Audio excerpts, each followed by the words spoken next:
está querendo importar ou já importa há algum tempo, mas não tem certeza do tempo que demora para a mercadoria sair da China e chegar no Brasil, no videocast número 3 eu vou mostrar as formas mais comuns de trazer a mercadoria da China para o Brasil e também o tempo que cada uma delas demora. Meu nome é Thiago Boneto e eu trabalho com importação da China desde 2006. E no videocast de hoje eu quero esclarecer uma dúvida bastante frequente das empresas que querem importar. Quanto tempo demora para a mercadoria sair da China e chegar no Brasil? Primeiro ponto, temos que deixar claro que o tempo de importação é diferente do tempo de trânsito. Hoje nós vamos falar especificamente do tempo de trânsito. Então, quanto tempo demora para a mercadoria sair da China e chegar no Brasil? Em geral, existem 3 formas de trazer mercadoria da China. Eu vou começar falando do aéreo. O aéreo é o transporte, sem dúvida, o mais rápido e, sem dúvida, o mais caro também. Em geral, a mercadoria ela demora 15 dias. Vamos colocar um tempo médio, tá? Existem vários fatores que podem mudar esse tempo, mas a gente pode considerar 15 dias entre o avião partir da China e a tua mercadoria chegar no Brasil. Por que tanto tempo se ele vem aéreo? Quando o avião sai da China, ele não vai direto para o Brasil. Ele tem que fazer uma conexão ou Europa, ou Estados Unidos, ou algum outro país. E quando essa conexão acontece, nem sempre é como uma pessoa que faz a viagem para a China. A viagem da China para o Brasil demora em torno de 40 horas. Mas mesmo assim, tu sai de um avião, espera no aeroporto, pega outro avião. As cargas não são assim. Nem todos os dias tem voo. Então, dependendo do dia que chega a carga no aeroporto, chega no aeroporto, né, não no porto, depende qual é o próximo voo para ela embarcar e conseguir pegar o próximo avião para ir para ou Guarulhos, Viracopos ou Porto Alegre. Eu utilizava bastante Porto Alegre porque a empresa ficava em Caxias do Sul, então era o aeroporto mais próximo que eu tinha para fazer todo esse transporte. É claro que no momento da cotação, quando a gente precisava fazer transporte aéreo, nós fazíamos várias análises. Se viesse por Guarulhos e depois pegasse outro avião para Porto Alegre, ou se viesse para Viracopos e pegasse um caminhão.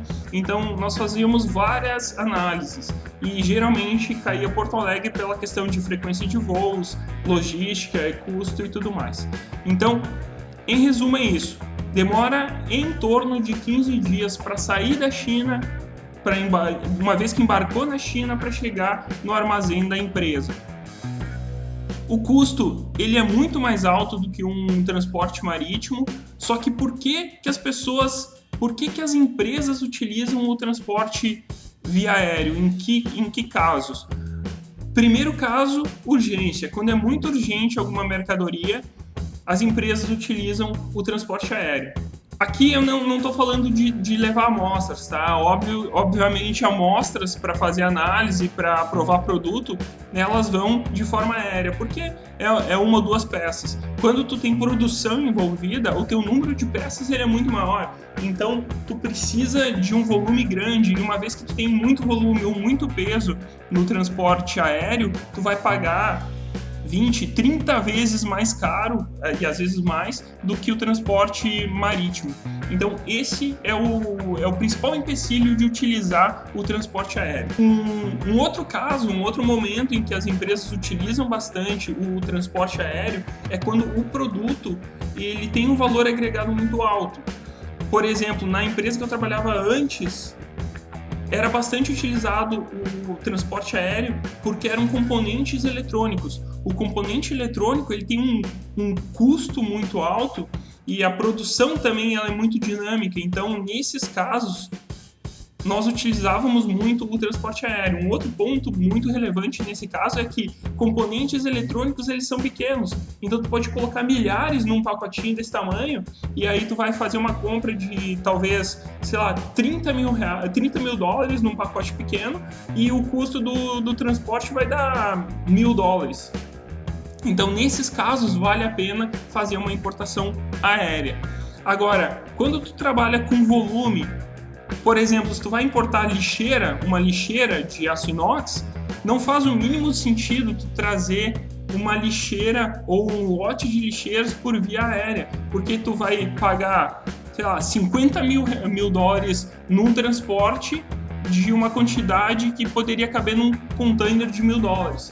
Então, esse é o principal problema do frete aéreo. Quando tu tem uma mercadoria de baixo valor agregado ou com muito volume. E já falando de via marítima por container, pela água, pelo navio, isso com certeza é a forma mais utilizada de levar mercadorias da China para o Brasil. Apesar de demorar em torno de 60 dias, e pode considerar 60 dias aí no teu cálculo de compra, no teu cálculo de reposição, porque só na água a mercadoria demora, em média, 40 dias. O processo que eu fazia na empresa que eu trabalhava, ele ia até o Porto de Rio Grande. No Porto de Rio Grande fazia um processo rápido, que demorava 1 ou 2 dias, que a gente chama de DTA, e levava essa mercadoria para Caxias do Sul. E lá em Caxias do Sul fazia todo o processo de desembaraço, fazia todo o processo burocrático. E como a mercadoria estava muito próxima do armazém da empresa, depois que acabava o processo burocrático, o desembaraço, que a gente chama no comércio exterior, em menos de 12 horas a mercadoria já estava dentro da empresa. O fato é, mesmo que o armazém da Receita Federal seja próximo da tua empresa, todo o processo burocrático, o processo de desembaraço, documental, ele é bastante complexo e bastante demorado. Por isso que é importante colocar uma margem de segurança na tua compra, no teu cálculo, principalmente quando tu está calculando os tempos de reposição ou de recompra do teu material importado, ou quando tu vai fazer um lançamento de um novo produto. É muito importante ter em mente essas datas, esses dias, 60 dias. É óbvio que em alguns momentos pode demorar mais do que 60 dias, principalmente quando a tua empresa está importando pelas primeiras vezes, ou a primeira, ou a segunda, ou a terceira vez, porque o sistema da Receita Federal, ele foi configurado para fazer uma análise mais fina quando as empresas começam a importar. Empresas que já têm histórico de importação, que nunca tiveram problema de documento, de preço, todas essas questões, é muito mais fácil de diminuir o tempo de processo dentro da Receita Federal. Mas como tu vai começar a importar, tu está começando a importar, é muito importante considerar pelo menos 60 dias. Depois tu vai ajustando. E o terceiro modal, que ele começou a aparecer no Brasil há pouco tempo, não faz muito tempo, e na verdade eu nunca cheguei a testar ele efetivamente, mas eu sei que ele existe, é o modal híbrido. Tu pode sair da China e ir até os Estados Unidos por via marítima e sair dos Estados Unidos e ir para o Brasil por via aérea. Todos os levantamentos que eu fiz, eles não foram interessantes na relação custo-tempo quando eu precisei, porque o que eu estava tentando substituir? O aéreo pelo híbrido, para tentar melhorar o custo, mas o custo não era tão mais baixo que o aéreo, que o 100% aéreo, e o tempo ele levava muito mais do que o 100% aéreo. Então, por isso que eu acabei não utilizando ele em nenhum dos casos. Eu sei que ele existe, eu sei que para alguns produtos, algumas empresas ele pode funcionar, mas eu não utilizei. Eu utilizava 95% dos casos por via marítimo e recomendo que, se o teu produto não for de alto valor agregado, se não for com um sistema de estoque just in time e principalmente ele tiver volume, a tua importação tem que ser por via marítima. Não adianta tu querer colocar num avião e trazer mais rápido para vender antes, se o teu custo vai triplicar, quintuplicar, sei lá, multiplicar por 10. Então, tá começando com a importação, faz uma importação via marítima. Claro, toda a questão de amostras e aprovação faz por via aérea, mas tá fazendo uma importação, faz por via marítima. Começa a vender no Brasil, entende o teu custo, entende a margem de lucro e depois, em alguns casos, para te fazer um lançamento ou algumas questões muito específicas, aí sim vai para via aérea. Se tiver, sei lá, um parafusinho, uma molinha, algum produto com valor agregado com um volume principalmente baixo, um pequeno, que não é muito pesado, aí tu pode considerar trazer por via aérea, se não é via marítima. No vídeo de hoje é isso. Se curtiu, ficou até aqui, aquela história toda de sempre, deixa o like, se inscreve, ativa a notificação do sininho e responde aqui embaixo. Tu já utilizou o transporte aéreo alguma vez nas tuas importações? Se já utilizou, por que tu utilizou e qual que foi o impacto que isso teve na tua negociação, na tua empresa, na tua reposição de estoque ou na entrega para o cliente.